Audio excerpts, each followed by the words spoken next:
კარგია, მე ვფიქრობ, რომ კიდე შემოგვიერთდება ის ბავშვი. იცი რა არის, რა მაინტერესებს? მე არ ვიყავი და კარგი იყო ეს ყველაფერი? საინტერესოა. ბევრი რამე გავიგეთ, აბა ნიკას უთხრათ ერთი. რა გავიგეთ? მოდი ვინმე მითხარით რა. ის წესები დაგვამახსოვრდა, რაც გარემოს. მოიცა? წყალი არ უნდა დავხარჯოთ ჭად, ენერგიას უნდა გავფრთხილდეთ და რაც ახლა გამოდივართ, ამ ყველაფერი უნდა გავჩიშოთ. კიდე ხშირად არ უნდა ვისარგებლოთ, რადგან ისე ბევრი ენერგიას ხარჯავს და კიბეებით ჯობია მია. მე გეთანხმები, ყოშა. For being here, I want to thank Elite Electronics. Bravo. მე ვფიქრობ, რომ გაგუჩნდეს. ამისათვის ლექტიურა გავჩნდა თემებია. ხო, Elite Electronics-ის და Bosch მაკრატელი გვიდა. მაკრატელი? აქ არის. ხო. ამბავშვებმა უნდა იცოდნენ, რას ნიშნავს გარემოს დაცვა. სწორედ ესენი უნდა იყვნენ ჩართულები ამ ყველაფერში ძალიან აქტიურად. მაშინ თქვენ გამოხვალთ მოყოლაზე, ზოგი ინჟინერი გამოხვალთ, ზოგი ეკონომისტი, ზოგი მშენებელი, ზოგი რა ვიცი, სხვადასხვა. არ არის აუცილებელი, რომ ყველა გარემოს დამცველი იყოს, მაგრამ გარემოს დაცვა ყველას უნდა ჰქონდეს სადაც მქონა.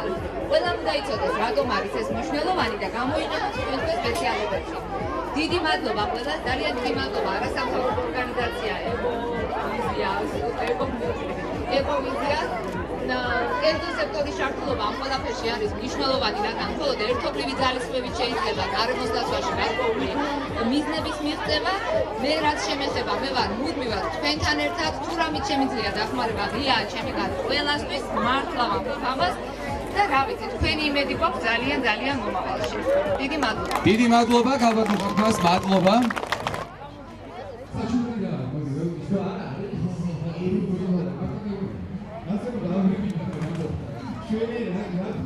მე ყველაზე მეტად კარტოფილიანი მომწონს და ეხა კიდე გადავიღე და ჩემდასაც ძალიან უყვარს. ქეთა, მითხარით დიღმის დღეზე, ხშირად დადიხარ?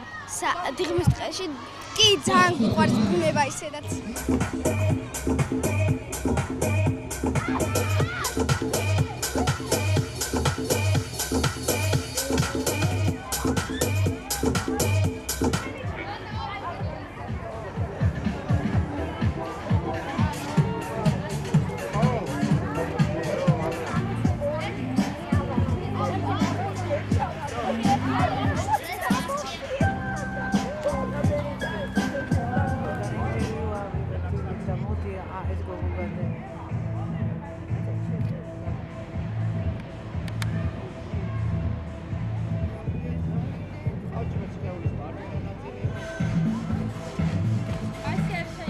დიღმის ტყე-პარკი ეს არის მე მგონი ძალიან საყვარელი ადგილი ყველა თბილისელისთვის, სწორედ იმიტომ რომ ეს არის მწვანე, სასიამოვნო ყოველთვის აქ მოსვლა და რასაც ვუსურვებდი გაფართოებას, ვუსურვებდი მეციმწვანეს, ვუსურვებდი სისუფთავეს და ძალიან ბევრ სტუმარს, რომლებიც ისიამოვნებენ ყველა ამ სერვისით, რასაც დიღმის ტყე-პარკი უკეთებს თბილისის მოსახლეობას.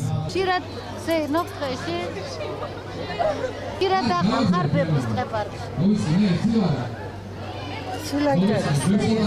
ბებოს დახავს. ბებო რას იტყვის ტყე-პარკზე? რას იტყვი და რა უკეთესობის წავიდა ჟანგბადი და ჰაერი და სასიამოვნო ტყე-პარკია.